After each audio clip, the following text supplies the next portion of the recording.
వెంటనే గ్రామంలో పర్యావరణం సామాజిక రక్షణపై అవగాహన సదస్సు జరుగుతున్న సందర్భంలో ఓ పౌరుడు మాట్లాడుతూ మా అబ్బాయి బీటెక్ చదివాడు కానీ ఏ విధమైన ఉద్యోగం కల్పించడం లేదని ఖాళీలో ఉన్న పలుకుబడి ఉన్న వారికే సిఆర్డీఏ మద్దతు తెలుపుతున్నారని వాపోయారు. ఇంకా వివిధ పార్టీల వారు కూడా రాజధానిలో సమావేశాలు నిర్వహించేటప్పుడు స్థానికులకు ఉద్యోగ కల్పన చేయాలని చెబుతున్నారు కానీ పనులు జరగడం లేదన్నారు. దీనికి స్పందిస్తూ ఢిల్లీడో బి శ్రీనివాసరావు వెంటనే సమావేశంలో అడిగిన వారికి సమాధానాలు చెప్పారు. అనంతరం మందడం రైతు బెజవడ రమేష్ బాబు మాట్లాడుతూ రాజధానిలో పనులు కల్పించడం లేదు అని అనటం చాలా తప్పు. మనకు చేయాలని ఉంటే ఆంధ్రప్రదేశ్లో అమరావతిలో ఎన్నో రకాల పనులు ఉన్నాయని తన అభిప్రాయాన్ని తెలిపారు. కొంతమందికి ఫెసిలిటేటర్లు సిఆర్డీఏ నుంచి కొంతమంది రైతులకే చేస్తున్నారు. ఫోను అందరికీ రాజధానిలో ఉన్న గ్రామస్తులకి మొత్తానికి వాళ్ళ పిల్లోడు ఖాళీగా ఉంటున్నాడు. బీటెక్ చేసి మెకానికల్ ఇంజనీరింగ్ చేసి చాలామంది ఖాళీగా ఉన్నారు. కొంతమంది విదేశాల్లోకి వెళ్ళలేని వాళ్ళు, డబ్బు పెట్టుబడి పెట్టలేని వాళ్ళు చాలామంది ఉన్నారు.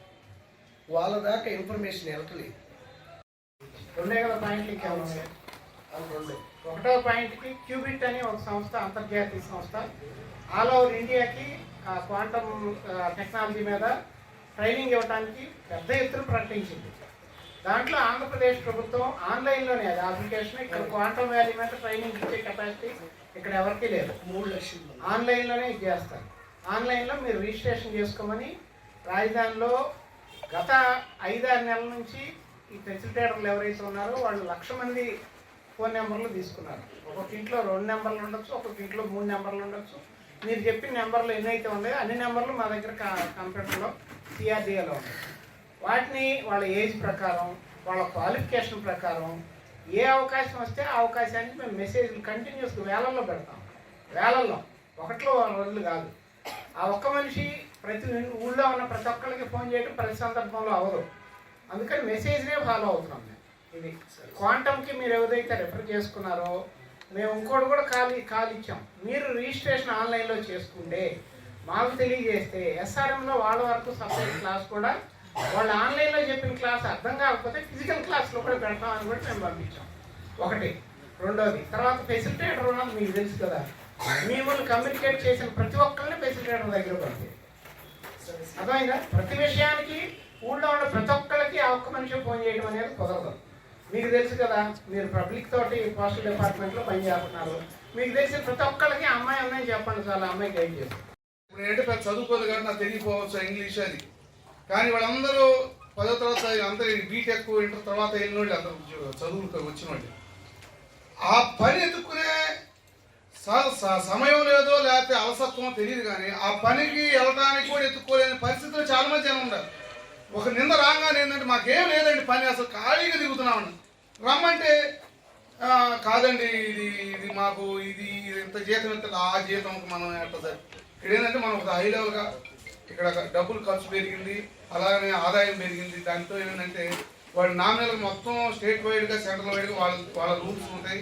వాళ్ళ ఉద్యోగం ఎంత ఇవ్వాలి ఎంత అనేది వాళ్ళకి దాని ప్రకారం వాళ్ళు వెళ్తారు. అది చాలా మందితో మళ్ళీ చాలా మందికి అది చాలదు సార్. చాలా పోయినాక ఆపర్చునిటీ చాలా ఉంది ఎత్తుకుంది.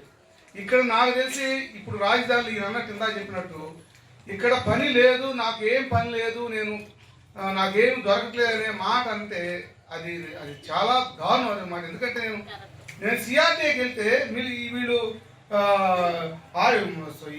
న్యాచురల్గా అవన్నీ వంటలు ఒక లడ్లు ఇవన్నీ చేసి అక్కడ అమ్ముతున్నారు. చేసుకుంటే 100 పనులు ఉన్నాయి ఇక్కడ మనుషులకి. చేయడానికి బద్ధకంతో ఉండేవాళ్ళే ఈ మాట అంటున్నారు. నేను అనుకుంటున్నా లేదు నాకు తెలియట్లేదు అన్నప్పుడు స్పెషలిటర్స్ ఉన్నారో లేదు గ్రామ నాయకులు ఉన్నారు, సిఆర్డీఏ ఉంది, బోల్డ్ అవకాశాలు మీకు చెప్పండి. ఇదిగో నాకు ఈ అవకాశం సార్ కొంచెం మాట చెప్పండి, మాకు అక్కడ పని అవుతుంటే మా బోటోళ్ళు చెప్పేవాళ్ళు ఉంటారు. మీకు ఏది అక్కడ ఇద్దరు మాట్లాడేవాళ్ళు ఉన్నారు. కానీ అదేమి లేకుండా మాకు పని లేదు అనేది ఈ రాజధానిలో ఉండేవాళ్ళు పని లేదు అన్నారంటే ఇంకా ప్రపంచంలో మన ఆంధ్రప్రదేశ్లో ఉన్నది ఇంకా అసలు పని లేకుండా బతుకుతున్నట్లు లెక్కే. ఇక్కడ ఉండేవాళ్ళు పని లేదు అని అనుకుంటే అందువల్ల దయచేసి ఎప్పుడైనా సరే ఇంకా పలుసార్లు మీటింగ్ జరిగినా సరే పని లేదు మాకేమీ లేదండి ఖాళీకి తిరుగుతున్నాం అనే మాట వీళ్ళు బోల్డ్ ఆపర్చునిటీ ఎన్ని చెబుతున్నారు వీళ్ళు. ప్రతిసారి ఆ అమ్మాయి చెబుతూ ఉంటుంది, ఇది వచ్చిందండి, ఇది మీటింగ్ ఉందండి, ఈ ట్రైనింగ్ ఉందని చెబుతాం.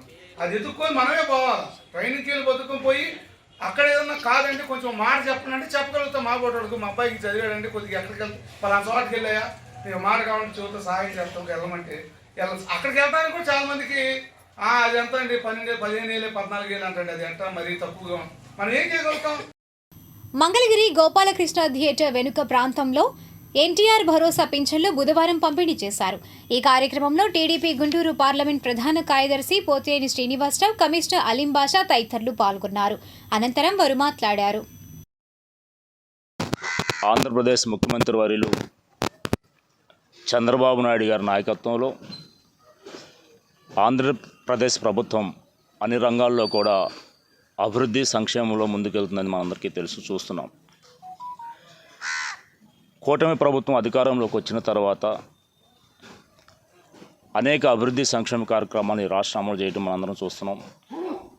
ముఖ్యంగా మంగళగిరి నియోజకవర్గం, మంగళగిరి శాసనసభ్యులు, ఈ రాష్ట్ర ఐటీ విద్యాశాఖ మంత్రులు నారా లోకేష్ గారి ఆధ్వర్యంలో అనేక అభివృద్ధి సంక్షేమ కార్యక్రమాలు ఎక్కడా లేని విధంగా మనం మంగళగిరిలో చూస్తున్నాం. వారు ఏదైతే చెప్పారో మంగళగిరిని భారతదేశంలోనే ఒక మోడల్ నియోజకవర్గంగా అభివృద్ధిలో కానివ్వండి, సంక్షేమంలో కానివ్వండి, అన్ని రంగాల్లో ముందుకు తీసుకెళ్ళి చెప్పడం జరిగింది. అదేవిధంగా ముందుకెళ్తున్నాం. ఈ రోజున రాష్ట్ర వ్యాప్తంగా అమలు చేస్తున్న పెన్షన్ పంపిణీ కార్యక్రమంలో భాగంగా సాధారణంగా 1వ తారీఖు తర్వాత పెన్షన్ గత ప్రభుత్వాలు ఇచ్చిన సందర్భాలు అనేకం చూసాం. చాలని పెన్షన్లు సరిగ్గా పెంచకుండా ఇవ్వటం. కానీ కూటమి ప్రభుత్వం అధికారంలోకి వచ్చిన తర్వాత 1వ తారీఖు ముందే ప్రతి నెల 30వ తారీఖు, 31వ తారీఖున ఈ రాష్ట్రంలో సుమారు 46 లక్షల మందికి పెన్షన్లు ప్రతి నెల అందజేయడం చూస్తున్నాం. ఈ కూటమి ప్రభుత్వం చంద్రబాబు నాయుడు గారి ఆధ్వర్యంలో అధికారంలోకి వచ్చిన తర్వాత ఒక పెన్షన్ల కార్యక్రమానికే 50,000 కోట్ల పైచిలుకు పేద ప్రజల కోసం అందించడం గర్వకారణంగా మనం చెప్పుకోవచ్చు. మీకు తెలుసా, మన రాష్ట్రంలో కొత్త జిల్లాలతో కలిపి మొత్తం ఎన్ని జిల్లాలు అయ్యాయి? మన రాష్ట్రంలో కొత్త జిల్లాలతో కలిపి మొత్తం 28 జిల్లాలు అయ్యాయి. ఆత్మకూరు నిర్మల ఇంగ్లీష్ మీడియం స్కూల్లో బాలబాలికలు కొత్త సంవత్సరానికి స్వాగతం తెలియజేస్తూ వినోద కార్యక్రమాలు నిర్వహించారు. వివరాలు వీక్షిద్దాం. మంగళగిరి మండలం ఆత్మకూరు గ్రామంలో నిర్మల ఇంగ్లీష్ మీడియం పాఠశాలలో 31/12/25 బుధవారం 2025 సంవత్సరానికి వీడ్కోలు పలుకుతూ 2025 సంవత్సరానికి స్వాగతం పలికారు. ఈ కార్యక్రమంలో పాఠశాల ప్రధానోపాధ్యాయులు సిస్టర్ రెవరెండ్ జ్ఞాన సౌందరి, పాఠశాల కోఆర్డినేటర్ సువిశేషరావు పాల్గొన్నారు. ఈ కార్యక్రమంలో విద్యార్థులు తమ గత సంవత్సర జ్ఞాపకాలను గుర్తు చేసుకుంటూ ప్రతి నెల వారు పాటించిన విలువలను, జూన్ నుండి ఇప్పటి వరకు పాఠశాలలో నిర్వహించిన కార్యక్రమాలను తెలియజేశారు. 2025 సంవత్సరానికి కృతజ్ఞతతో వీడ్కోలు చెప్తూ ఎన్నో పోటీలను అధిగమించి ధైర్యం, ఆత్మవిశ్వాసంతో భయం లేకుండా పాల్గొనడం నేర్చుకున్నాం. గెలుపు మాకు ఆనందాన్ని ఇచ్చింది, ఓటమి మాకు మంచి పాఠాలు నేర్పింది. విద్యార్థులు ఆటలు, పాటలు, స్కిట్టుల ద్వారా వినూత్న పద్ధతిలో ప్రకారులతో సమయపాలన, సెల్ ఫోన్ అవసరమైన వరకే వాడాలి అని తెలియజేశారు. 2025 సంవత్సరానికి పాఠశాలకు హాజరవుతూ మంచి ఉత్తీర్ణత సాధిస్తామని విద్యార్థులు తమ నిర్ణయాలు తెలియజేశారు. అనంతరం పాఠశాల ప్రిన్సిపల్ సిస్టర్ జ్ఞానసుందరి మాట్లాడుతూ 2025 సంవత్సరం ఎన్నో విలువైన అనుభవాలను నేర్పింది. విజయాలు మనకు ఆనందాన్ని ఇచ్చాయి. గెలుపోటములను పాఠాలుగా తీసుకుని 2025 సంవత్సరంలో మరింత క్రమశిక్షణతో, ఆత్మవిశ్వాసంతో ముందుకు సాగాలని చెప్పారు. పాఠశాలలో నేర్చుకున్న జ్ఞానం, విలువలు మీ భవిష్యత్తుకు బలమైన పునాది కనుక మంచి అలవాట్లతో ఉన్నతంగా ఎదగాలని చెప్పారు. విద్యార్థులతో తమకు సహకరిస్తున్న తల్లిదండ్రులకు, ఉపాధ్యాయులకు కృతజ్ఞతలు చెప్పారు. డైరీ రాయడంతో పాటు దానిని ఆచరించాలని చెప్పారు. ఈ పాఠశాలకు సహకరిస్తున్న తల్లిదండ్రులకు, ఉపాధ్యాయులకు కృతజ్ఞతలు తెలిపారు.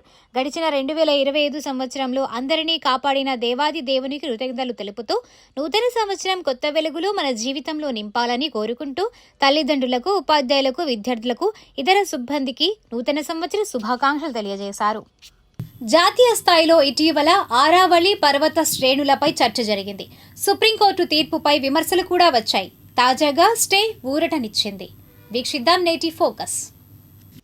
చరిత్రకు పూర్వమే కొన్ని నదులకు చిరునామాగా, వైవిధ్యభరిత ప్రకృతికి ఆలవాలంగా, రకరకాల జీవరాశులకు ఆలంబనగా నిలిచిన ఆరావళి ప్రస్తుతానికి ఊపిరి పీల్చుకున్నట్టే.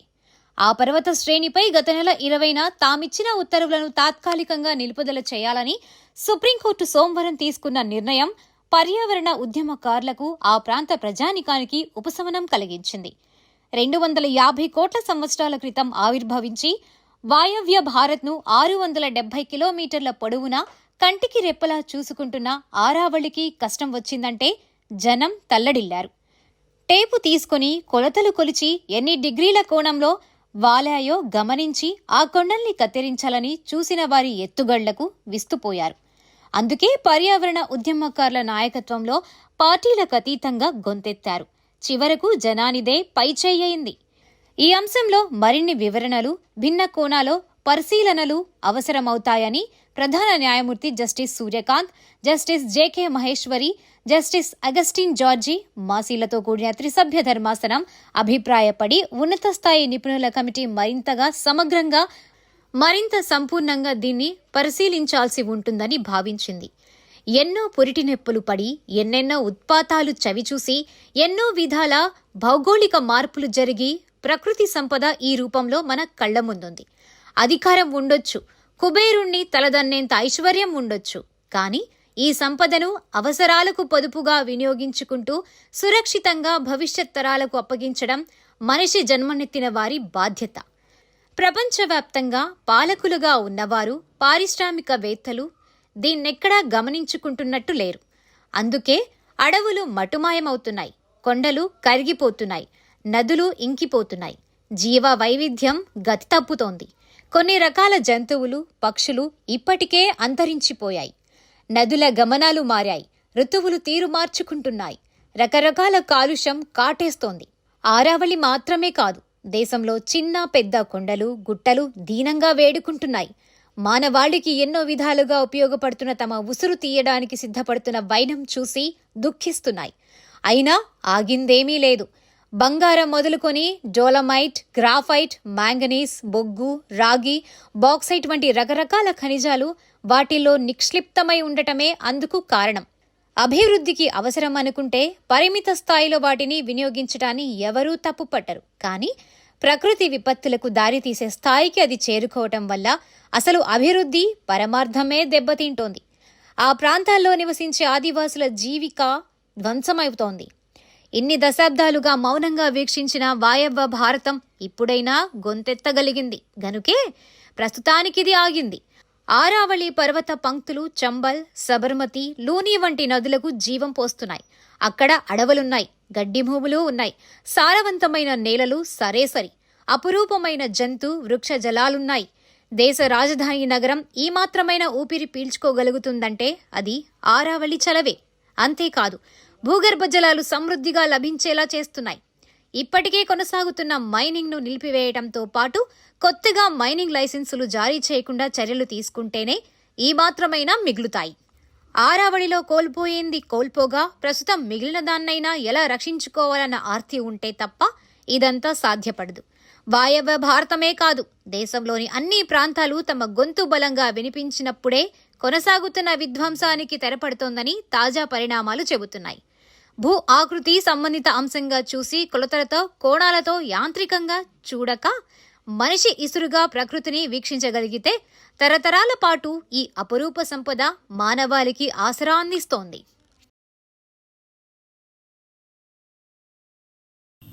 శ్రమ చేసేవారు, శ్రమ దోపిడీకి గురయ్యేవారు ఎప్పటికీ పేదలుగానే ఉంటారు. Frederick Engels. Shri Lakshmi Narasimha educational society director మరియు ప్రిన్సిపల్ మేకల మోహన్ రావుకి మంగళగిరి లక్ష్మీ నరసింహస్వామి ఆలయ ట్రస్ట్ బోర్డు మెంబర్గా నియమించినందుకు మిత్ర బృందం కృతజ్ఞతలు తెలియజేశారు. పచ్చదనం మరియు పర్యావరణ పరిరక్షణ వ్యవస్థాపక కార్యవర్గ సభ్యులు వింజమూరి శ్రీనివాసరావు, గంజి వెంకటేశ్వర, గోలి శ్రీనివాసరావు, సిటీ కేబుల్ భాస్కర్, రామనాథన్ రాజేష్, ముల్లా మూసా, బట్టు వెంకటేశ్వరరావు తదితరులు మేకల మోహన్ రావుకు శాలువాతో అభినందనలు తెలియజేశారు. తాడేపల్లిలో ఎన్టీఆర్ భరోసా పింఛన్లు పంపిణీ చేశారు. ఈ కార్యక్రమంలో Yadava corporation chairman Narasimha Yadav, TDP నాయకులు వల్లభనేని వెంకట్రావు, దారాదాసు తదితరులు పాల్గొన్నారు. అనంతరం వారు మాట్లాడారు.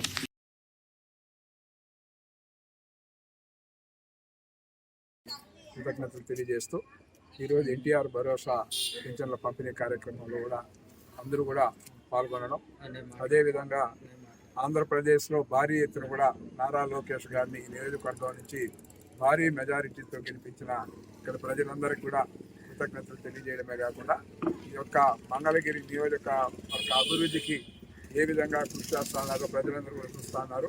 భారీ ఎత్తున హౌస్ సైట్స్కి సంబంధించి ఏదైతే ఇల్లు కట్టుకొని ఉన్నారో వాళ్ళందరికీ కూడా నివాస స్థలాలు మంజూరు చేయించడం, అదేవిధంగా ఇల్లు లేని పేదలందరికీ కూడా ఇంటి నివాస స్థలాలకు పట్టాలు పంపిణీ చేసే కార్యక్రమం కానీ, అదేవిధంగా ఏదైతే మనం ప్రభుత్వ పరంగా అనేక కార్యక్రమాలు కూడా పేద ప్రజలకు సంబంధించి అన్ని విధాల నారా లోకేష్ గారు ఆదుకోవడమే కాకుండా ఈ నియోజకవర్గాన్ని ఏదైతే రాష్ట్ర స్థాయిలోనే కాకుండా జాతీయ స్థాయిలో కూడా అనేక విధాలుగా కూడా అభివృద్ధి కార్యక్రమాలు చేయాలనే తలంపుతో ఆయన తీసుకున్న నిర్ణయాలు ప్రజలందరూ కూడా హర్షాన్ని తెలియజేస్తూ ఉన్నారు. అదేవిధంగా ఏదైతే చంద్రబాబు నాయుడు గారి యొక్క కుప్పం నియోజకవర్గం ఏ విధంగా అభివృద్ధి జరిగిందో మీ అందరికీ తెలుసు.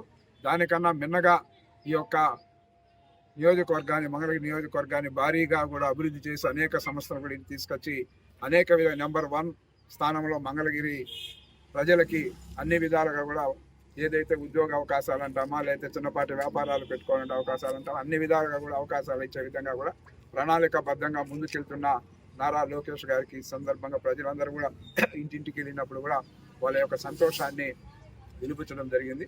అదేవిధంగా ఎన్టీఆర్ భరోసా పింఛన్లు కూడా ఎక్కువ అందరికి కూడా పేదలందరూ కూడా. రామనాథం పరమేశ్వరరావుకు రతన్ టాటా సేవారత్న పురస్కారం లభించింది. వివరాలు ఇలా ఉన్నాయి. మంగళగిరికి చెందిన రామనాథం పరమేశ్వరరావుకు ఈ నెల 28వ తేదీన ఆదివారం బషీర్బాగ్ ప్రెస్ క్లబ్ హైదరాబాద్లో పలువురు ప్రముఖులు, కళాకారులు, రాజకీయ నాయకులు, సంఘ సేవకులు సమక్షంలో Telangana citizens council president Rajnarayan Mudiraj నాయకత్వంలో పరమేశ్వరరావుకు రతన్ టాటా సేవారత్న పురస్కారంను Telangana higher education chairman Balakishtareddy, విశ్రాంత high court judge doctor G Radharani అందజేశారు. తెలంగాణ సిటిజన్స్ కౌన్సిల్ నిర్వహణలో ఈ కార్యక్రమం అత్యంత వినోదభరితంగా జరిగింది. కార్పొరేషన్ బ్యాంకు చీఫ్ మేనేజర్గా పదవీ విరమణ చేసిన పరమేశ్వరరావు సమాజ సేవకే అంకితమయ్యారు. ప్రస్తుతం దక్షిణ భారతదేశ యునెస్కో క్లబ్స్ ఫెడరేషన్ ప్రాంతీయ కోఆర్డినేటర్గా, all India union bank of India OBC ఉద్యోగుల సంఘానికి సలహాదారుగా వ్యవహరిస్తున్న పరమేశ్వరరావు గత 28 సంవత్సరాలుగా యునెస్కో క్లబ్స్ కార్యకలాపాల్లో చురుకుగా పాల్గొంటున్నారు. విద్య, సైన్స్, సాంస్కృతిక, మహిళా సాధికారత రంగాలలో ఆయన నిరంతరం కృషి చేస్తూ మంచి గుర్తింపు తెచ్చుకున్నారు. బ్యాంకు, రాష్ట్ర ప్రభుత్వం, జాతీయ స్థాయిలో ఆయన అనేక అవార్డులు అందుకున్నారు. ఐక్యరాజ్య సమితి రిసోర్స్ సెంటర్ రాష్ట్ర కోఆర్డినేటర్గా ఆయన రాష్ట్రంలోని యూనివర్సిటీ, డిగ్రీ కాలేజ్ విద్యార్థులకు ఐక్యరాజ్య సమితి, యునెస్కో వంటి అంతర్జాతీయ సంస్థల సమాచారాన్ని అందజేస్తారు. ఇటీవలనే పరమేశ్వరరావు అమరావతి విశిష్ట సేవా పురస్కారంను సినీ నటి, ప్రముఖ యాంకర్ ఉదయభాను ద్వారా అందుకున్నారు. ఈ సందర్భంగా పరమేశ్వరరావును పలువురు ప్రముఖులు, Godavari Andhra society president T Srinivas, director Pingali Annapurna, UNESCO clubs నాయకులు, బ్యాంక్ అధికారులు, పలువురు విద్యావేత్తలు, దూరదర్శన్ విశ్రాంత డిప్యూటీ డైరెక్టర్ గుత్తికొండ కొండలరావు అభినందించారు. మంగళగిరి శ్రీ ప్రపత్తి ఆంజనేయ స్వామివారి దేవస్థానంలో విజయ పికిల్స్ ఆధ్వర్యాన ముద్రించిన నూతన ఆంగ్ల సంవత్సర క్యాలెండర్ను ఆవిష్కరించారు. అనంతరం క్యాలెండర్ను భక్తులకు పంపిణీ చేశారు.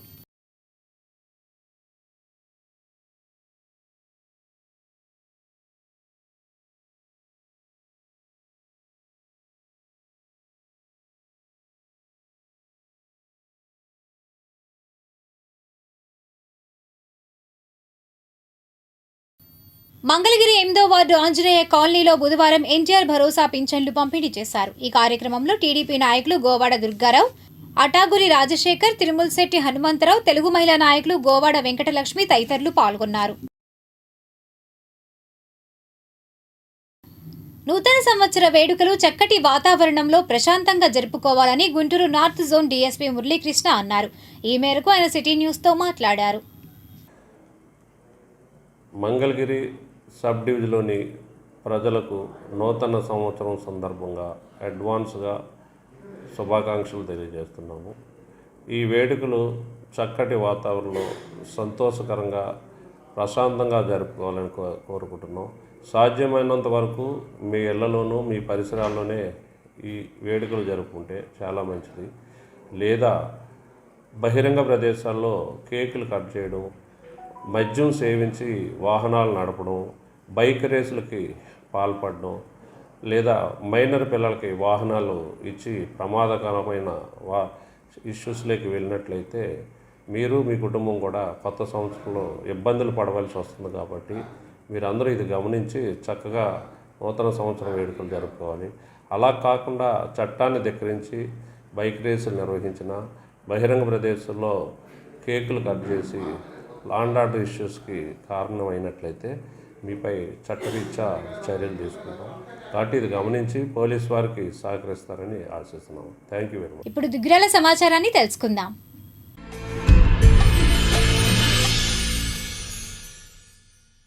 దుగ్గిరాల మండల గ్రామాల్లో బుధవారం ఎన్టీఆర్ భరోసా పింఛన్లు పంపిణీ కార్యక్రమం నిర్వహించారు.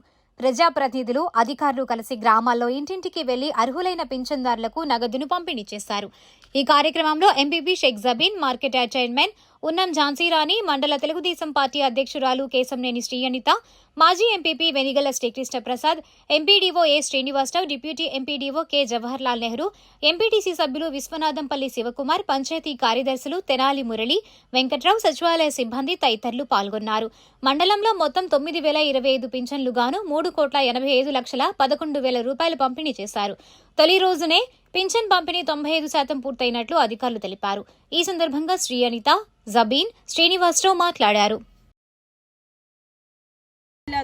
అధికారులతో కలిసి పెన్షన్ను అందించడం జరుగుతుంది. ప్రతి నెల 1వ తారీఖున ఇంటింటికి వెళ్లి సచివాలయ సిబ్బంది పెన్షన్ను అందిస్తున్నారు. 1వ తారీఖు నూతన సంవత్సరం అని ఒక రోజు ముందే పెన్షన్ను అందించడం జరిగింది. కూటమి ప్రభుత్వం వచ్చాక 3,000 ఉన్న పింఛన్ని 4,000 చేయడం జరిగింది. వికలాంగులకి 3,000 ఉన్న పింఛన్ని 6,000 చేయడం జరిగింది. కూటమి ప్రభుత్వం వచ్చిన దగ్గర నుంచి ఎటు చూసినా సంక్షేమం, అభివృద్ధి పనులు జరుగుతూనే ఉన్నాయి. సూపర్ 6 పథకాలు కూడా ప్రజలకి అందుబాటులోకి వచ్చాయి. భర్త పెన్షన్ తీసుకుంటూ చనిపోతే వెంటనే భార్యకు పెన్షన్ కూడా అందిస్తున్నారు. ప్రతి నెల 1వ తారీఖు పెన్షన్ అందించినందుకు ప్రజలు కూడా చాలా సంతోషంగా ఉన్నారు. అందరికీ నమస్కారం. ముందుగా నియోజకవర్గ ప్రజలకి, దుగ్గిరాల మండల ప్రజలకి నూతన సంవత్సర శుభాకాంక్షలు మరియు సంక్రాంతి శుభాకాంక్షలు. ఒకరోజు ముందుగానే మనకి ఎన్టీఆర్ భరోసా పెన్షన్ కార్యక్రమం సచివాలయ ఎంప్లాయీస్, అలాగే సెక్రటరీ గారు అందరం కలిసి, ఎంపీడీఓ గారు, కూటమి నాయకులు అందరం కలిసి పెన్షన్దారులకి ఉదయాన్నే ఇవాళ దుగ్గిరాల మండలంలో గొడవర్రు, చిన్నపాలెం, అలాగే దుగ్గిరాల గ్రామంలో పెన్షన్ పంపిణీ కార్యక్రమం చేయడం జరిగింది. మన నియోజకవర్గాన్ని నారా లోకేష్ గారు మోడల్ నియోజకవర్గంగా చేయడానికి అన్ని విధాలా కృషి చేస్తున్నారు. అలాగే ఏదైతే నారా లోకేష్ గారు యువతకి 20 లక్షల ఉద్యోగాలు ఇవ్వాలని లక్ష్యంతో ముందుకు వెళ్తున్నారు. ఈరోజు 10 లక్షలకు పైగా పెట్టుబడులు, పరిశ్రమలు పెట్టబోతున్నారు. అలాగే మన అమరావతి, పోలవరం నిర్మాణం జరుగుతుంది. మన నియోజకవర్గంలో చూసుకుంటే మోడల్ లైబ్రరీ కానీ, మోడల్ స్కూల్ కానీ, నిడమరులో ఇలా స్టేడియం డెవలప్మెంట్ చేయడం కానీ చూస్తున్నాము. మన నియోజకవర్గ యువత పెడదారి పెట్టకుండా ఉండటం కోసం ప్రతి సంవత్సరం ఎంపీఎల్ కండక్ట్ చేసి యువతకి క్రీడా స్ఫూర్తిని కలిగించడం కోసం ఎంపీఎల్ టోర్నమెంట్ స్టార్ట్ చేశారు. ఇలా పేదలకి, యువతకి, మహిళలకి, రైతులకి అండగా ఉండే ప్రభుత్వం మన కూటమి ప్రభుత్వం. కాబట్టి బీసీ, ఎస్సీ, మైనారిటీ అందరం మన ప్రభుత్వానికి అండగా ఉండాలని కోరుకుంటూ ఈ అవకాశం కల్పించిన దుగ్గిరాల మండల ప్రజలకి, అలాగే మండల ప్రజల తరపున నారా లోకేష్ గారికి నూతన సంవత్సర శుభాకాంక్షలు తెలియజేస్తున్నాను. నా పేరు ఏ శ్రీనివాసరావు, మండల పరిషత్ అభివృద్ధి అధికారి, దుగ్గిరాల. ఈరోజు మన దుగ్గిరాల మండలంలోని 18 గ్రామాల్లో పెన్షన్స్ పంపిణీ కార్యక్రమం అనేది చేపట్టడం జరిగింది. ప్రభుత్వం ఇచ్చే ఆదేశాల ప్రకారం మనం ప్రతి నెల 1వ తారీఖున పెన్షన్స్ పంపిణీ కార్యక్రమం జరుగుతుంది. అయితే 1వ తారీఖున మనకి ఎంప్లాయీస్ కొంత నూతన సంవత్సరం కార్యక్రమం అనే ఉద్దేశంతో ప్రభుత్వం ఇచ్చిన ఆదేశాల ప్రకారం ఈరోజు 31వ తారీఖున పెన్షన్ కార్యక్రమం అనేది పంపిణీ చేయడం జరుగుతుంది. అయితే ఈరోజు మన యొక్క మండల పార్టీ అధ్యక్షురాలు, అలాగే మన మండల ఎంపీపీ గారు పెన్షన్ పంపిణీ కార్యక్రమం గొడవర్రు, చిన్నపాలెం, దుగ్గిరాల గ్రామాల్లో పంపిణీ చేయడం జరిగింది. ఈ మొత్తం టోటల్ మన పెన్షన్స్ వచ్చేప్పటికి 9,025 పెన్షన్స్ మనం, అంటే వృద్ధులు కానీ, వితంతువులు కానీ, వికలాంగులు కానీ, దీర్ఘకాలిక వ్యాధులు కానీ, టాడీ ట్యాపర్స్ కానీ, చేనేత కార్మికులు కానీ అందరికి కలిపి మనం 9,025 పెన్షన్స్ ప్రతి నెల పంపిణీ చేయడం జరుగుతుంది. దానికి టోటల్ అమౌంట్ వచ్చేప్పటికి 3,85,11,000 రూపాయలు అనేది మనం పంపిణీ చేయడం జరుగుతుంది. ఈరోజు మనం ఉదయం 7 గంటల నుంచి పెన్షన్ పంపిణీ కార్యక్రమం చేయడం జరిగింది. అయితే ఇప్పటి వరకు మనము 90% పంపిణీ కార్యక్రమం చేయడం జరిగింది. మిగతా రిమైనింగ్ కూడా ఎట్టి పరిస్థితుల్లో ఈరోజు సాయంత్రం 8-9 లోపు మ్యాక్సిమం పంపిణీ చేస్తామని చెప్పి తెలియజేసుకున్నాము. ఒకవేళ మిగతాది సెకండ్ డే 1వ తారీఖున నూతన సంవత్సరం అవడం వల్ల 2వ తారీఖున మిగిలిన వారికి పెన్షన్ పంపిణీ కార్యక్రమం చేయడం జరుగుతుంది. Thank you. దుగ్గిరాల మండలంలో ఈ ఏడాది 2,300 ఎకరాల విస్తీర్ణంలో జొన్న, మొక్కజొన్న సాగు చేయడం జరిగిందని మండల వ్యవసాయ అధికారి ఆర్. విజయబాబు తెలిపారు. అదేవిధంగా యూరియా కొరకు రైతులు ఎటువంటి అపోహలు వద్దని అవసరమైన మేరకు కొనుగోలు చేయాలని కోరారు. ఈ విషయంపై బుధవారం విజయబాబు మాట్లాడారు. మొక్కజొన్న కానీ జొన్న కానీ 2,300 ఎకరాల్లో విస్తీర్ణంలో సాగు చేయడం జరిగింది. అయితే మనము ఈ సొసైటీస్ ద్వారా అయితేనే కానీ, ఆర్ఎస్కేస్ ద్వారా కానీ, ప్రైవేటు వారి ద్వారా కానివ్వండి, అట్లాగే గ్రోవర్ సంస్థల ద్వారా కానివ్వండి, ఇప్పటికే మనం 1239 మెట్రిక్ టన్నులు యూరియా అందించడం జరిగింది. ఎక్కడా కూడా యూరియా కొరత లేదు, కానీ రైతులే కృత్రిమంగా కొరత ఏర్పడేలాగా చేసుకుంటున్నారు. ఎందుకంటే మనకి వచ్చిన స్టాక్ వచ్చినట్లుగా మరలా అందుతుందో లేదో, దొరుకుతుందో లేదో అనే ఒక భ్రమతోనో లేకపోతే ఒక అభద్రతా భావంతో రైతులు వచ్చిన స్టాక్ వచ్చినట్టు తీసుకెళ్ళి నిల్వలు చేసుకునే పరిస్థితి ఎక్కువగా కనిపిస్తుంది మనకి. అట్లా కాకుండా మనకి స్టాక్ అవసరమైనప్పుడు తీసుకెళ్తేనే రైతులు ఇబ్బంది పడకుండా ఉంటారు. కావలసినంత క్వాంటిటీ మనకి మండల పరిధిలో 3,000 మెట్రిక్ టన్నులు కావాల్సి ఉంది. ఇప్పటికే మనం 1,200 మెట్రిక్ టన్నులు తెప్పించడం జరిగింది. ఇంకనూ కూడా మనకి స్టాక్స్ అయితే వస్తూనే ఉన్నాయి, కానీ రైతులు ఎందుకంటే దొరుకుతుందో లేదో అని చెప్పి అన్ని కోటాలకు సంబంధించి తీసుకెళ్లే ప్రయత్నంలో కొరత ఏర్పడుతున్నట్టుగా అనిపిస్తుంది. కాబట్టి నేను రైతులకి కోరేది ఏంటంటే, మనకి అవసరమైనప్పుడే తీసుకెళ్ళండి, ఎటువంటి ఇబ్బంది అయితే లేదు. అన్ని సొసైటీస్ ద్వారా కానీ, ఆర్ఎస్కేస్ ద్వారా కూడా మనం ఈ యొక్క యూరియాని అందుబాటులోకి తీసుకొస్తున్నాం, ఇవ్వటం కూడా జరుగుతూ ఉంది. ముఖ్యంగా తెలియజేసేది ఏంటంటే, రైతులు అపోహకు గురి అయిపోయి మనకి దొరకదు అనే భ్రమకు వెళ్ళిపోయి మీరు అవసరం ఉన్నా లేకపోయినా మరియు విచ్చలవిడిగా వాడే పరిస్థితి కూడా కనిపిస్తుంది. రేటు తక్కువ కాదని చెప్పి యూరియా ఎక్కువ మోతాదులో వాడినా కూడా మనకి నేల స్వభావం దెబ్బతింటుంది, అది పైరు మీద ప్రభావం చూపిస్తుంది. అట్లాగే ఈ యొక్క దిగుబడులు కూడా తగ్గే అవకాశం ఉంది. కాబట్టి రైతు సోదరులను మరీ కోరేది ఏంటంటే, వీటితో పాటు కాంప్లెక్స్ ఎరువులు, డిఏపీలు కూడా వాడి మనం ఈ యొక్క యూరియా అనేది నేలలో విపరీతంగా వేయటం వల్ల కూడా చౌడు బారిపోతున్నాయి. ఈల్డ్ మీద ప్రభావం చూపడమే కాకుండా తెగుళ్ళు, పురుగులు కూడా ఎక్కువ ఆశించే అవకాశం ఉంది. కాబట్టి రైతు సోదరులు మితిమీరిన యూరియా వాడవద్దు అని చెప్పి మీడియా మిత్రుల ద్వారా తెలియజేస్తున్నానండి. ధన్యవాదాలు. దేవీ దేవతలపై అనుచిత వ్యాఖ్యలు చేసిన యూట్యూబర్ అన్వేష్ పై కఠిన చర్యలు తీసుకోవాలని భారత ప్రజాస్వామ్య లైంగిక రాజ్యాంగ పరిరక్షణ సమితి అధ్యక్షుడు షేక్ సుభానీ డిమాండ్ చేశారు. బుధవారం దుగ్గిరాల్లో మీడియాతో ఆయన మాట్లాడారు. దేవీ దేవతలపై అనుచిత వ్యాఖ్యలు చేసిన యూట్యూబర్ అన్వేష్ పై కఠిన చర్యలు తీసుకోవాలి. సీత ద్రౌపదిని ఉద్దేశించి వివాదాస్పద అనుచిత వ్యాఖ్యలు చేయడం హేయమైన చర్య. దేశంలో ఎవరికి వారు వారి మతాలను, దేవీ దేవతలను, ప్రవక్తలను గౌరవించుకుంటూ ఇతర మతాలను గౌరవించాలి. కానీ పరమత సహనంతో మెలిగే అఖండ భారతదేశంలో కుల మతాల మధ్య చిచ్చు పెట్టే విధంగా ఆయా వర్గాల మనోభావాలను కించపరిచేలా అనుచిత వ్యాఖ్యలు చేయడం దారుణం.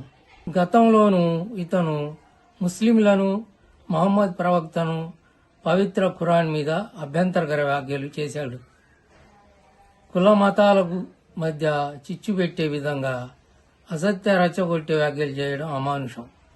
నాడు ముస్లింల మనోభావాలను, నేడు హిందూ సోదర సోదరీమణుల మనోభావాలను దెబ్బతీసిన అన్వేష్ను ప్రభుత్వం కఠిన చర్యలు తీసుకోవాలి. మరోమారు ఇలాంటి ఘటనలు జరగకుండా అన్వేష్ని కఠినంగా శిక్షించాలని ఈ సందర్భంగా